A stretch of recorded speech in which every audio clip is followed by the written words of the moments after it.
Let me go ahead and jump in for all those who've arrived already and give a brief introduction for everybody who I'm sure already knows Glenn Kirschner, former federal prosecutor, one of our sharpest legal analysts, and an advocate for justice. You've probably seen him on MSNBC. I'm happy to know, and for you all to know, that he's now here on Substack, and that's the benefit for this ecosystem. And look, I'm super excited about doing a couple of things. I mean, I want to kind of look at a couple of real specific events of recent days, rulings the last few days. You know, you do that, you do it well. But I'm also interested in sort of pulling back, zooming out, and kind of getting your take on a lot of larger things. Because I think a lot of people, I think most everyone, is trying to figure out how to manage, emotionally, intellectually, psychologically, practically this moment, and how to respond to what we see with this hostile regime.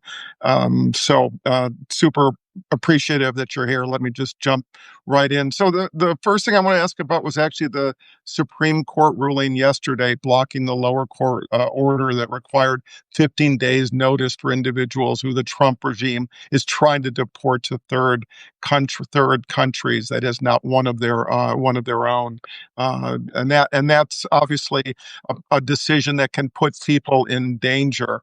6-3 ruling, unsigned ruling. The liberal justices accuse the majority of, quote unquote, rewarding lawlessness. How do you look at it? The six justice majority rewarded lawlessness. It's funny, Stephen, when I was a federal prosecutor for my entire career, I would have stacks of legal briefs and court opinions around me. I think the stacks are higher now, than when I was a practicing prosecutor. Lawsuits. So I hold in my hand, a 19-page opinion from the Supreme Court. But guess what? It's all a dissent from the three justices. And let me just read the opening salvo from Justice Sotomayor. And her dissent was joined by Justice Kagan and Justice Ketanji Brown Jackson. She says, in matters of life and death, it's best to proceed with caution. Rather than allowing our lower court colleagues to manage this high-stakes litigation with the care and attention it plainly requires, this court, the six-justice majority, now intervenes to grant the government, the Trump administration, emergency relief from an order it has repeatedly defied. I cannot join so gross an abuse of the court's equitable discretion. And you hit the nail right on the head. They were rewarding the lawlessness of the Trump administration, who had repeatedly defied orders, TROs, preliminary injunctions, prohibiting them from sending people to third countries, countries that the individual had no connection to, but more importantly, countries where they may have suffered a real risk of torture or persecution. And here's the thing, nobody, I shouldn't speak for, I don't think we should be against deportation when somebody has come here illegally, committed all sorts of crimes, including violent crimes, and they are convicted of those crimes, and then they have their due process rights satisfied in the setting of a deportation hearing. As long as they get advance notice of what the government is going to try to do to them, deport them, and to which country, and they have a full opportunity to be heard through, with the advice of counsel. If an immigration judge rules, I've heard you, and you're still subject to deportation, and this is the country to which you will be deported, and that country does not present a harm of torture to you, I am finding as a judge. All good, because that's what the Constitution provides.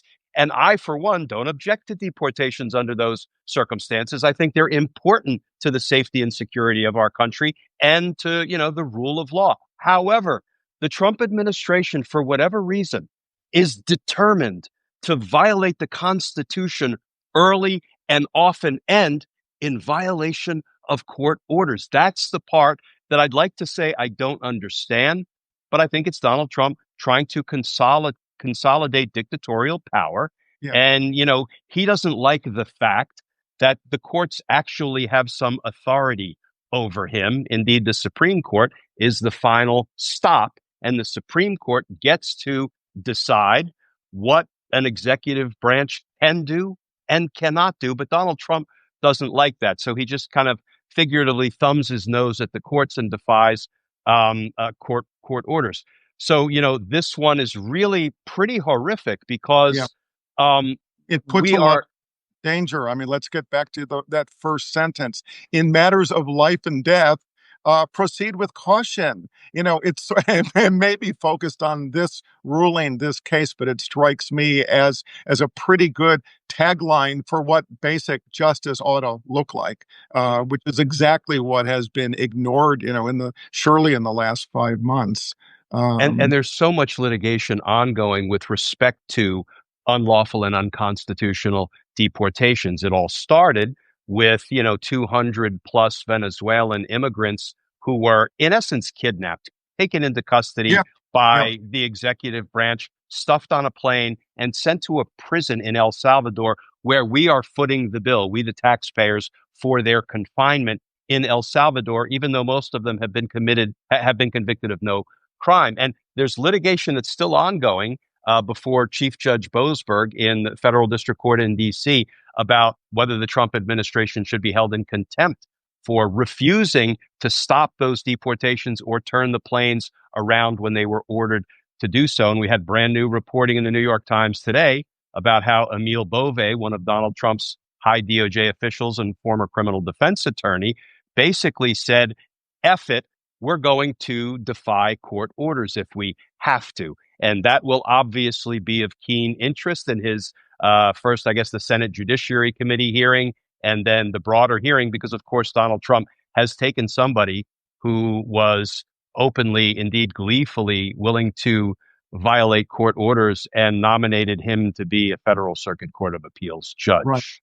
Look, I mean, there's been a lot of talk for the last 5 months about are we in an emergency? Is this a constitutional crisis? And each day, there were more and more accumulation of evidence that in fact we are. And I think it's not even that interesting at this point to answer what at some level is a rhetorical question, because the violation are so specific and so egregious and so ongoing. I mean, I think for most people, the thing, beyond these sort of specific cases that can still feel a little bit abstract, what strikes me is that the daily onslaught of men in masks, without badges, without proper identification, grabbing people off the streets and taking them away in unmarked cars to places unknown, obviously without due process, purposely terrorizing, in some cases grabbing American citizens, surely not hardened criminals or undocumented migrants. So, again, this has been a daily thing. It hurts my heart. It shocks me. It should shock every American. I'm just wondering how you see it, how you process it, what it makes you think about, where we are in terms of justice. Yeah, I don't want to be overly dramatic, but as a rule of law guy my whole life, more than 30 years as a Fed, having served, continuously under every president from Reagan to Trump in his first administration. I mean, the only thing I think I actually know and am competent to discuss is the rule of law, the Constitution. And to me, I try to find an apt analogy. And it would be like if I were a medical doctor or a surgeon and I had to sort of stand at the doors of an operating room and watch other doctors, medical professionals walk into the operating room and intentionally kill patients every day rather than try to save them. Yeah, That's how I feel watching the rule of law, if not die, at least kind of on life support at this point. And, one of the reasons we are here is obviously Donald Trump. But, when you have an attorney general like Pam Bondi, right. who I say, and it sounds like a punchline, but it really, I don't intend it as one. you know, Pam Bondi is the consigliere to Donald Trump's mob Yeah, boss. And she's got, they've got a couple of capos over there, and Todd Blanche and Emile Bove, and they're destroying the legitimacy of the Department of Justice, and they're trying to kill the rule of law. When you look at what Sally Yates did the acting attorney general in the first Trump administration, albeit fleetingly after Donald Trump was sworn in, one of the first things Trump did was sign that hateful, unconstitutional Muslim ban. I call it unconstitutional because the first version was ruled unconstitutional. It actually took 4 tries watering it down, and they finally got it to pass constitutional muster on the 4th try. But Trump said to his acting attorney general, go into court and defend this. And she said, no, it's unconstitutional. My loyalty is to the Constitution, not to the president of the United States. So, of course, she was promptly fired. Pam Bondi does the exact opposite. She sends DOJ lawyers into court, Stephen, every day on suicide missions, figuratively speaking, directing them to argue to federal court judges that Donald Trump's lawless acts are lawful. Donald Trump's unconstitutional acts are constitutional. That's why, according to a recent analysis by a political science professor at Stanford, in Trump-related litigation, DOJ is losing 96% of the time. I was at DOJ for decades. We always beat our chests and boasted about how we win 99% of the time. I didn't, because I think that does a disservice to the American people, because we're not taking challenging enough cases if we're winning 99% of the time. But that's just me.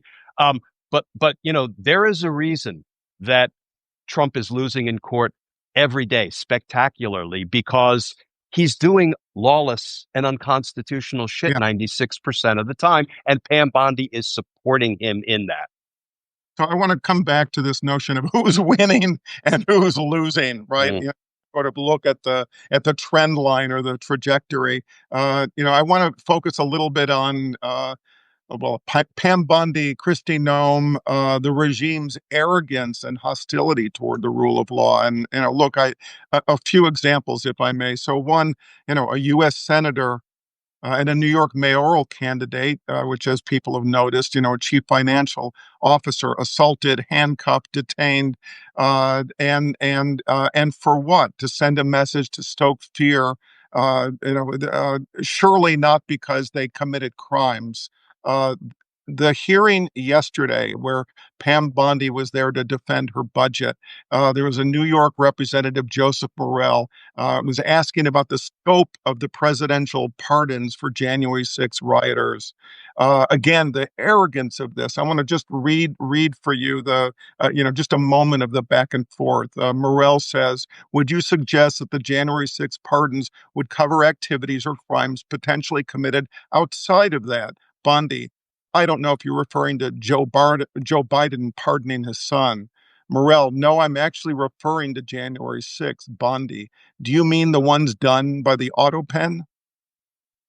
I mean, you know, these are not serious people. We saw it a month and a half ago when Kristi Noem, you know, asked about habeas corpus, you know, to safeguard, you know, Americans and others from unlawful imprisonment. And she claimed that it was a constitutional right that Trump has to remove people from the country. I mean, people took it as like, maybe she's so dumb. I don't think that they're so dumb. I think that they are really genuinely that hostile in their commitment to serve Trump. Yeah.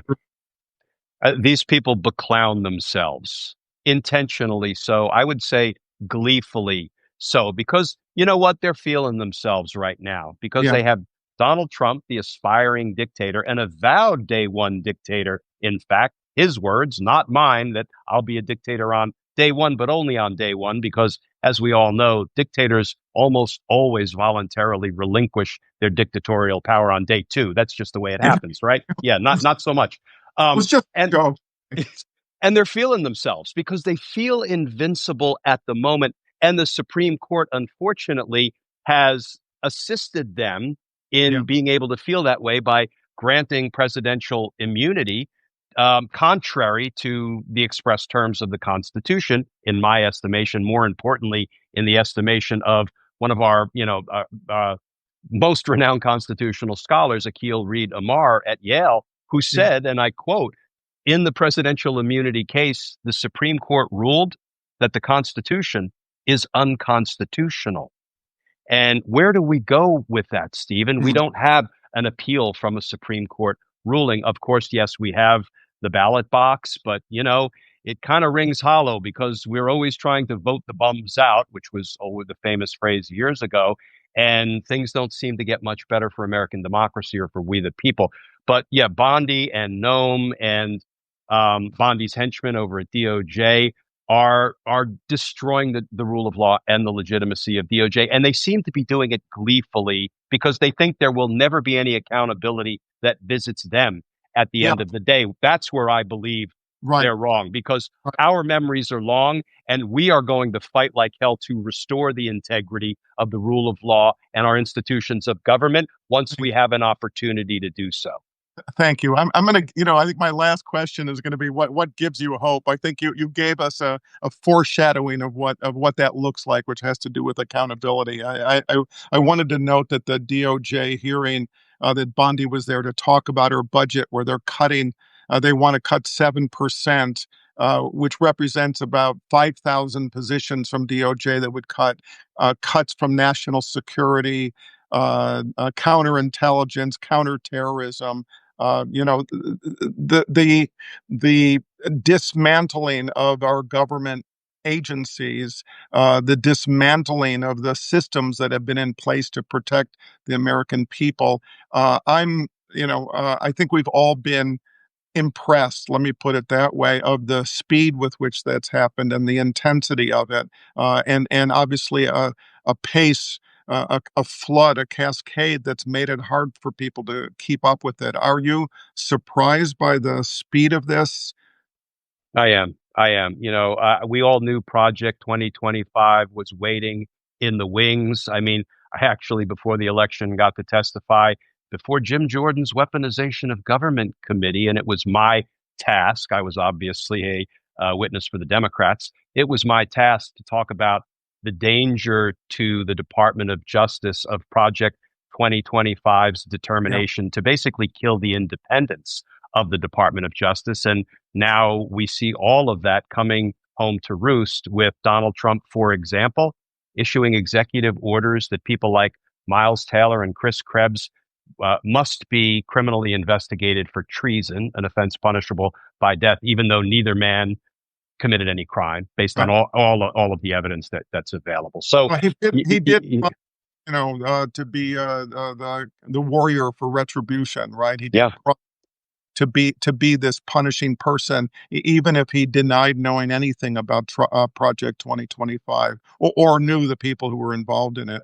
Yeah, but Trump has an insatiable appetite for revenge, and I assume things are going to continue to get worse. I am surprised at the speed. We already have soldiers deployed to the streets, and I was horrified but not surprised when I saw I think it was Representative Slotnick asking Secretary of Defense Pete Hegseth, "Has Donald Trump given you an order to shoot protesters in the legs?" As Mm. he was telling members of his first administration he wanted done. And Hegseth couldn't even bring himself to say, no, I have not been given such an order. So I fear it's going to come to that, Stephen.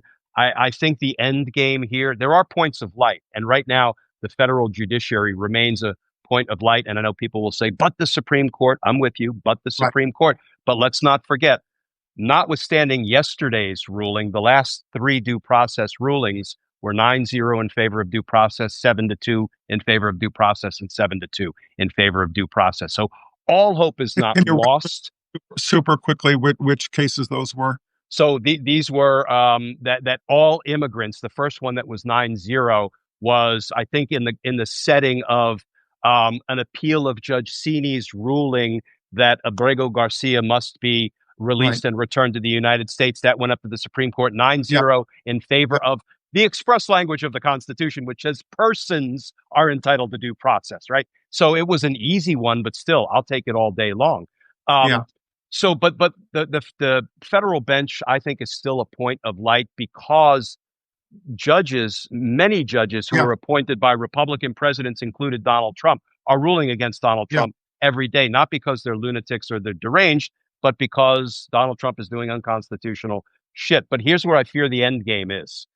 Donald Trump will ultimately just openly defy Supreme Court rulings, orders, and edicts, and then he'll have to try to use the military to keep him in power and keep him in office. I'm interviewing a career Army JAG who just retired later this week on the need for military members to, one, obey lawful orders, but two, disobey unlawful orders. And that's what it's going to come down to. I was an active duty Army JAG for 6.5 years. I was taught the difference, and I was taught the, non-negotiable responsibility to disobey unlawful orders. And Trump is going to be giving them, I think, early and often. It's unbelievable to think it's just, I mean, the pace of this, it was just 7 weeks ago when Trump, the guy who uttered the oath to preserve and protect the Constitution, and was asked on Meet the Press, was he obliged to uphold the Constitution? And he said, I don't know. I mean, this is what we're dealing with. And, I'm like you, I am heartened by the fact, I mean, the New York Times has chronicled, about 200 lawsuits that have at least had the effect of slowing down, at least providing temporary orders that have slowed down, the regime's efforts to dismantle government agencies and throw people out of work illegally, flout the rule of law, and so forth. They push back against, Trump's efforts to deny Harvard's ability to have international students to be able to enroll them. There are obviously fearless judges that are standing up for the rule of law, despite death threats and other attacks. So let's get to the big picture here. How's justice going? Who's winning? Yeah, no, justice is on the ropes. We're not knocked out yet. We still have some rounds left, but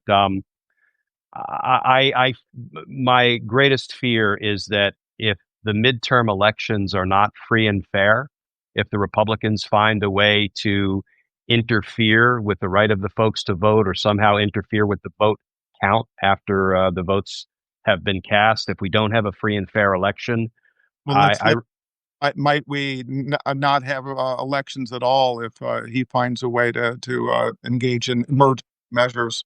I think part of me, Stephen, wants to say I want the most outrageous, illegal, and unconstitutional conduct by Donald Trump imaginable, which would Mm, be canceling an election or having the military shoot protesters in the legs. Um, because those kind of things actually have some hope of turning the tide in a way yeah, that small incremental lawlessness and unconstitutionality doesn't really doesn't right. really take hold, because when you are acting unlawfully every day, what you did yesterday and the day before tends to fade from our memories and from our Yeah. focus very quickly. And it's So, boiling frog syndrome, right? I mean, we're not quite, many people are just not quite grasping that the water is getting hotter. yeah, And I would say in the same way, it's the consequence of the normalcy bias, which is that people want to think that things are not really that bad and that the disaster is really not at their doorstep, which leads people to sort of be more hands off than they might be. yeah. Uh, And speaking uh, of hands off, one thing that gives me some hope and optimism is the hands off rallies were big. The No Kings Day rallies were Bigger. significantly bigger. And I Yep. think it's going to continue to build. I do think the justice snowball is going to continue to gain mass and speed and momentum. And, we are the ones who are going to save us. We, Yeah. the people, because it was never going to be a prosecutor, a judge, or a politician who could save us. Listen, if the Democrats could have saved us, they would have long ago. It's clear that they can't. So Yeah. it's up to us, and it's up to us to come out in ever increasing numbers, to have our voices heard, to stand up. Some people say, well, aren't we damned if we do and damned if we don't? Because if we come out in huge numbers, doesn't that give Donald Trump an excuse to, invoke the Insurrection Act and declare martial law and start shooting protesters? And, if we stay home, that's not good. So aren't we damned if we do and damned if we don't? I say we may be. So how about we do?